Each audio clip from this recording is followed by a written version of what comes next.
Hello guys, ഞാൻ വീണ്ടും അടുക്കള ബാക്ക്ഗ്രൗണ്ട് നോക്കുന്നതിൻ്റെ കാരണം പറഞ്ഞുതരാം. ചിപ്സ് ആണോ എന്താണെന്ന് മനസ്സിലാവുള്ളൂ. ഓക്കെ, ചിപ്സ് ആണോ എന്ന് മനസ്സിലാവുള്ളൂ. ഇത് കണ്ടില്ല, ഇത്രയും വലിയൊരു പെട്ടി ചിപ്സ് തന്നെയാണ് ഞങ്ങൾ ഉണ്ടാക്കിയിരിക്കുന്നത്. ഒന്നാക്കിയായില്ലേ, നമുക്ക് കുറച്ച് ആഘോഷിക്കൊക്കെ വേണമല്ലേ. കണ്ടില്ലേ, ചിപ്സ് ഉണ്ടാക്കി 11 കഴിഞ്ഞിരിക്കുന്നത് ഗൈസ്.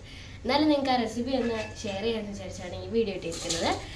അപ്പോൾ നമുക്ക് നേരെ ചിപ്സിൻ്റെ അടുത്തോട്ട് കിടക്കാം. ഹലോ ഗൈസ്, ആദ്യം തന്നെ ദാണ്ട ചട്ടിയിലല്ല ഉരുളിയിലേക്ക് എണ്ണ ഒഴിക്കുക. അതിനുശേഷം ദാണ്ട ഈ സ്ലൈഡ് വെച്ച് നമുക്ക് ഞാൻ അരിഞ്ഞെടുക്കുന്നത്.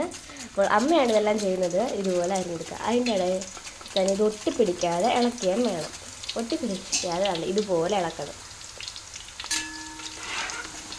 ഇതുപോലെ അങ്ങനെ 2 പേരുടെ ഹെൽപ്പ് കൊണ്ട് നമ്മുടെ ഈ ഒരു ചിപ്സ് തയ്യാറാക്കുള്ളൂ. ഇതുപോലെ ചെയ്യുമ്പോഴത്തേക്കും നമ്മുടെ ചിപ്സിന് നല്ല ടേസ്റ്റും വരും. 1 മുതൽ 2 കായ നമുക്ക് ഇതിനകത്ത് ഇടുന്നതാണ്. ഇതിപ്പോൾ ലാസ്റ്റ് ആയിട്ടാണ് അരക്കായിട്ടേക്കുന്നത്. വറുത്ത് വെച്ചിരുന്ന ഇതുപോലെ തണുപ്പൊക്കെ, അതായത് ഈ ചൂടൊക്കെ മാറി ഇച്ചിരി ആറുമ്പോഴത്തേക്കും ഉപ്പിടുക. അതിന് ശേഷം ഇതുപോലെ ഒന്ന് ഇട്ട് ഇളക്കുക. അതായത് ഇതുപോലെ ഇപ്പോൾ കണ്ണ് കണക്ക് നമ്മുടെ പാറ്റ് കണക്ക് ഇളക്കുക.